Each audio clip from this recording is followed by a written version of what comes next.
What's going on, guys? Welcome back. In this video we're going to go over Halo Infinite and some tips and tricks you guys can use to improve your skills at Halo Infinite. If this is your first Halo, this video is going to be super helpful to you, and if you've played previous Halos from Halo 1 all the way to this Halo Infinite, you guys will definitely benefit from this video as well, because there are a lot of changes that have happened to Halo over the course of the production of Halo Infinite. So let's get started with my first tip, and some of these are going to seem a little lame, but trust me, they will help you significantly. I know it helped me, so please pay attention and watch throughout the whole video. So the first thing I'm going to say is complete the tutorial. Now there's two reasons for this. One, the tutorial is really cool. There's actually a little like micro storyline to it, and I thought it was really cool. You get some nice cutscenes, and I thought that was really nice of 343 to add that with the tutorial. You don't usually get that intensely with a tutorial, especially with the Halo game. And then as well as a tutorial just gives you a basic rundown and feel for the controls.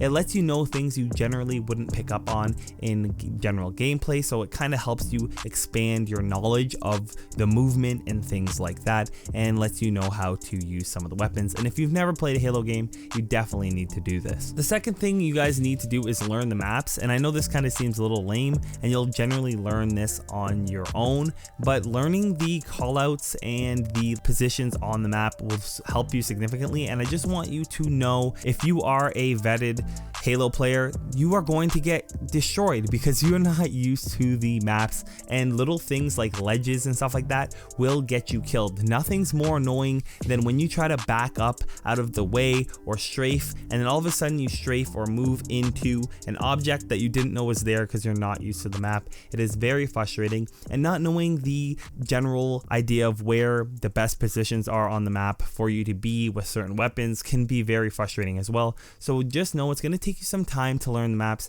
and just playing in general will help you do that. But going in theater mode on these maps or just running around in custom games will help you learn the maps and all the little nooks and crannies that do exist within the Halo maps. So definitely take that time and run around in custom games and learn the different locations and spawn points of weapons on the map. Speaking of weapons, that'll bring me into my third kind of point, and that is learn the weapon spawn times. Now this is really strange. This is the first time I've seen this on Halo, and I really love the spawning system for the weapons in Halo. So first things first, weapons spawn at random locations, so that is really cool. So one time on the left hand side in that same cart there'll be a battle rifle, and then the next game you play on that same map it might be a commando rifle or a needler. You don't know, so it changes. I've noticed that there are some repetition, even though it's supposed to be at random. I find that the same 3 or 4 weapons will spawn in those locations, so that's really nice that it switches up. And then knowing about the spawn times, so if you haven't noticed already, and it took me a while, is that there is a blue bar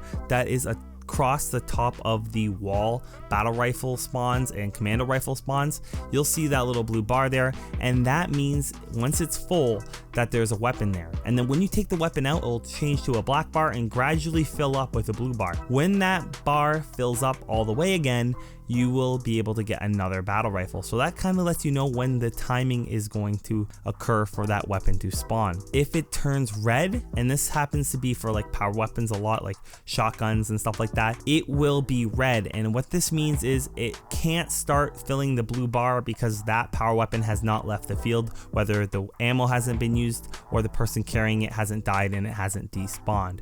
So that's super important to remember, is that if it's red, you're just not going to get that weapon anytime soon until it starts filling that blue bar. This also goes for grenades as well. On the grenade pad that the grenades spawn on, there's a circle, it fills, as well as on power weapons as well. There's a yellow one instead of blue, and it fills to let you know. And on top of that, it even does it for vehicles, so this is really nice. It does it for the Warthog, Mongoose, all these spawns on the ground. It will let you know when they're going to spawn. There is a blue bar that fills up on the side of those little plates on the ground that will tell you when that vehicle is going to spawn. The one thing I noticed is that the Wasp doesn't have this feature in Big Team Battle, and I thought that was a little bit disappointing. I understand why they did it, because people already camp the Wasp in general, so it's kind of nice that they didn't add it, but at the same time it would have been nice to know for your teammates when you're actually competing with a full team when that's going to spawn. So that kind of lets you know about the spawn times and how the weapons spawn, and that will help many players get the challenges done and stuff like that a lot sooner.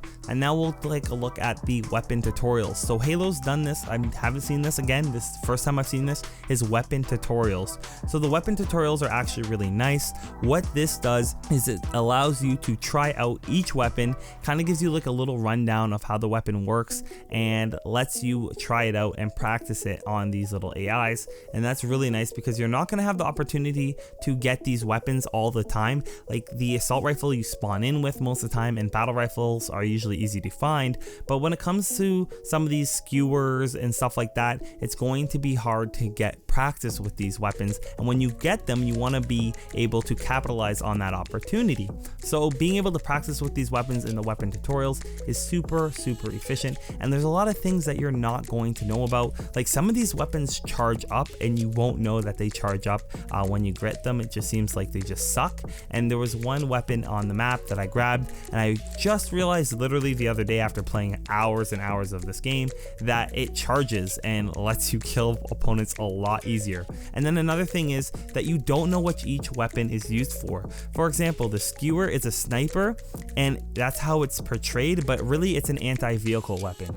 2 shots to almost any vehicle in the game and the vehicle is done for, whereas it's a 1-shot kill with it, but at the same time you usually want to save this weapon for vehicles. And then plasma rifles and plasma based type weapons are usually good for taking off shields, and you won't really get a feel and understanding for this until you've tried every single weapon, and the weapons tutorial is a good place to do so. So those are kind of like the basic tips and tricks that I recommend you guys take the time to do. It'll only take you a few hours to do these, and it will help you improve your gameplay so much. I promise if you do these few things, you guys will improve quite a bit. So those are some of the random tips I think will help a lot of new Halo players succeed, and I know some of these were kind of basic, but trust me, again, as I said earlier, this will really help you. It helped me a lot, so I am trying to share this with you. This video took a lot longer than I was expecting, so I did break it down into 3 parts. So this is the first part of a 3-part video, so there'll be more information and tips for more advanced players and little things that will help you guys improve at Halo Infinite. If you liked the video, please don't forget to leave a like, comment, and subscribe, and as always, thanks for watching.